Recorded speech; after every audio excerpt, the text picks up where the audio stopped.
हर हर महादेव। आप सभी श्रद्धालु भक्तों को महाशिवरात्रि की हार्दिक शुभकामनाएं। किसी भी विशेष मनोकामना की पूर्ति के लिए पार्थिव यानी कि मिट्टी के शिवलिंग बनाकर उनका पूजन किया जाता है और पिछले सावन में लाखों भक्तों ने शिवरात्रि के महापावन दिन पार्थिव शिवलिंग का ऑनलाइन अभिषेक किया और अपनी मन वांछित इच्छाओं को प्राप्त किया। तो इस बार आप सभी 15 फरवरी को रविवार के दिन शाम के समय में बताई गई विधि से पार्थिव शिवलिंग का निर्माण कर पूजन अभिषेक करें और पूजन के बाद विसर्जन जरूर करें, ताकि आपकी सभी प्रकार की मनोवांछित इच्छाएं भगवान भोलेनाथ जरूर पूर्ण करें। पार्थिव शिवलिंग के अभिषेक के लिए हमें क्या क्या जरूरी सामग्री चाहिए, यही संपूर्ण जानकारी आज की इस वीडियो में हम बताने जा रहे हैं। इस वीडियो को सेव करके रखिएगा और अभिषेक से पहले इस वीडियो को प्ले करके संपूर्ण जानकारी को इकट्ठा कर दीजिए, क्योंकि एक बार आप अभिषेक के लिए बैठे तो बार बार उठना नहीं चाहिए। तो चलिए जानते हैं कौन कौन सी हैं वे जरूरी सामग्री और कितनी कितनी मात्रा में हमें लेनी है। सबसे पहले हम एक थाली ले लेंगे। अगर आपको पीतल की थाली मिल जाए तो वह ले सकते हैं, या फिर स्टील की भी थाली ले सकते हैं। बस इस बात का ध्यान रखना चाहिए कि उसमें खाना पीना हम ना खाते हों। इस प्रकार से एक थाली लेंगे, वह थोड़ी गहरी लीजिए जिससे हम अभिषेक करें तो अभिषेक की जो सामग्री है वह बाहर न जाए। इसके बाद हमें चाहिए कि मिट्टी से बने हुए इस प्रकार से शिवलिंग ले। यह शिवलिंग आप सुबह में ही बनाकर रख लीजिए, क्योंकि शाम के समय हम अभिषेक करेंगे। और ध्यान रहे कि शिवलिंग को स्थापित करने के लिए हमें एक बेलपत्र चाहिए। बेलपत्र को आप शिवलिंग के ऊपर रख लीजिए। यह बेलपत्र ना तो टूटा या फटा नहीं होना चाहिए, एकदम साबुत बेलपत्र लेना है। शिवलिंग को स्थापित करते समय जलाधारी और बेलपत्र की डंडी दोनों एक ही दिशा में होनी चाहिए। जब आप सुबह के समय शिवलिंग बनाएं तो तुरंत बाद ही आप ध्यान रखें कि 2 अक्षत शिवलिंग के ऊपर रखें। इससे पूजा का जो फल है वह इंद्रदेव को नहीं जाएगा, वरना सुबह बनाए हुए शिवलिंग का अगर आप शाम में अभिषेक करेंगे तो पूरा फल है वह इंद्रदेव को चला जाता है, क्योंकि शिवलिंग जो है वह पूरा इसी तरह से रखे रहते हैं। अब देखिए दूसरी वस्तु जो हमें चाहिए वह है लोटा। तो आप एक बड़ा सा तांबे का लोटा ले लीजिए, चाहे तो पीतल का भी ले सकते हैं। उसमें पहले गंगा जल डालेंगे, फिर उसके बाद शुद्ध जल, और फिर अतिरिक्त बचा हुआ जल भी अपने पास रखिए, जिससे अभिषेक के समय जल कम ना पड़े। अब अभिषेक के लिए दूसरी वस्तु है पंचामृत। यहाँ पर पंचामृत को एक साथ मिक्स कर लीजिए। ध्यान रहे आपको पंचामृत भी लेना है और 5 चीजें अलग अलग भी लेनी है। थोड़ी थोड़ी मात्रा में आप पांचों चीजें जैसे कि दूध, दही, घी, शहद और शक्कर रख लीजिए। तिलक करने के लिए यहाँ पर हम पीला चंदन रख लेंगे। आप पीला भी रख सकते हैं या सफेद भी रख सकते हैं। साथ ही गणपति माँ पार्वती को तिलक करने के लिए थोड़ी सी रोली भी रख लेंगे। अगली वस्तु जो हमें लेनी है वह है 108 चावल के दाने। ध्यान रहे जो अक्षत है वह कहीं से भी टूटे कटे फटे नहीं होने चाहिए। 108 दाने आप गिन कर अलग रख लीजिए।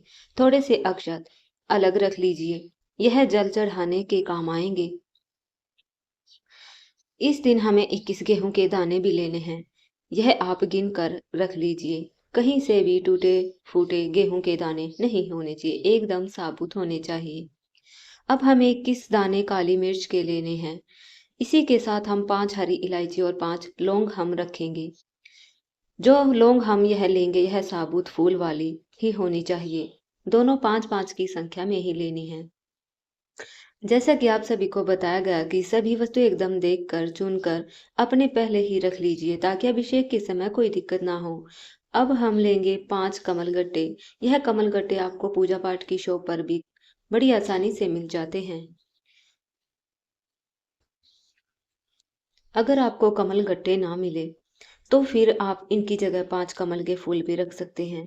अगली सामग्री है वह है अबीर। यह ग्लिटर जैसे दिखने वाला है। यह पूजा पाठ की दुकान पर बड़ी आसानी से मिल सकता है। इसके बाद लेना है गुलाल, जो किसी भी रंग का गुलाल आप ले सकते हैं। इसके साथ हमें देनी होगी एक चुटकी काले तिल, साथ में इत्र भी रख लेंगे। इसी की तरह हम रखेंगे 3 गोल सुपारी। एक संकल्प करने के लिए, एक माता पार्वती के स्वरूप को बनाने के लिए और एक गणपति जी के स्वरूप को विराजमान करने के लिए। अभिषेक के दौरान अगर आपको कोई कंफ्यूजन है तो माता पार्वती को आप लाल रंग का तिलक कर दीजिए, गणपति जी को पीले रंग का टीका, और दोनों सुपारियों में आपको अंतर समझ में आ जाए। अब देखिए, अगली वस्तु जो हमें लेनी है वह है मोल, यानी कि कलावा, जो वस्त्र के भाव के रूप में हम सभी को समर्पित करेंगे। साथ में 2 जनेऊ हम रख लेंगे, एक जनेऊ गणपति जी के लिए, दूसरा भगवान भोलेनाथ को समर्पित करने के लिए। अब एक थाली हम आरती के लिए भी तैयार करेंगे। तो पीतल की या तांबे की आप जो भी थाली ले सकते हैं, थाली लीजिए। एक बड़ा दीपक लीजिए, यह अखंड जलेगा। आप पीतल का दीपक ले सकते हैं, पीतल का दीपक ना हो तो मिट्टी का भी। अगर आप एक छोटा नॉर्मल दीपक आरती के लिए, इस तरह से हम 2 दीपक तैयार कर लेंगे। यह दीपक आप मिट्टी का या फिर किसी भी धातु का ले सकते हैं। अब देखिए, माता पार्वती को समर्पित करने के लिए यहाँ पर कुछ सुहाग की सामग्री भी लेनी है, जिसमें चुनरी, मेहंदी, बिंदी का पत्ता, सिंदूर आदि रख लेना है। आप यहाँ पर श्रृंगार का सामान कितना भी ले सकते हैं, लेकिन कम से कम इतना सामान तो जरूर लीजिए। साथ ही में दक्षिणा अर्पित करने के लिए कुछ सिक्के भी रख लेंगे। इसके बाद हमें चाहिए होंगे 7 बेलपत्र। बेलपत्र पहले धो लीजिए, आप पहले से साफ सुथरे और छांट लीजिए। बेलपत्र कहीं से भी कटे फटे नहीं होने चाहिए। मंदिर के बाहर तो यह सभी सामग्री आपको बड़ी आसानी से मिल जाएगी, तो सुबह में ही आप मंगवा कर रख लीजिए। अगली सामग्री है 7 शमी के पत्र।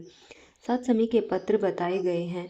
यह अगर आपके पास ना हो तो इसकी जगह पर 7 अक्षत भी अर्पित कर सकते हैं। अगली सामग्री हमें लेनी है 7 लाल रंग के गुलाब। अगर आपको गुलाब मिल जाए तो बहुत अच्छी बात है, वरना फूल आपके पास जो भी उपलब्ध हो, सफेद, पीला, लाल, कोई भी फूल आप ले सकते हैं। इसके बाद बताई गई है अगली वस्तु धतूरा।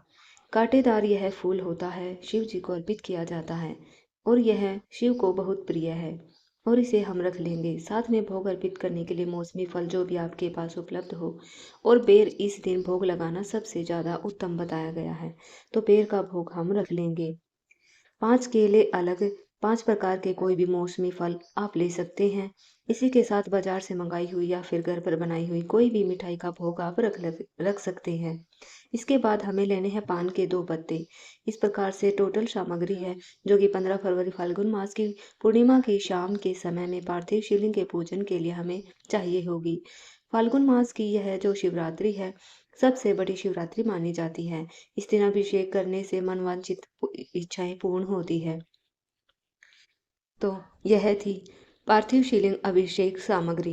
अगर आपको यह जानकारी अच्छी लगी हो तो इसे ज़्यादा से ज़्यादा लोगों के साथ शेयर करिए। यदि आपको हमारी वीडियो पसंद आई हो तो वीडियो को लाइक करें और कमेंट में हर हर महादेव जरूर लिखें।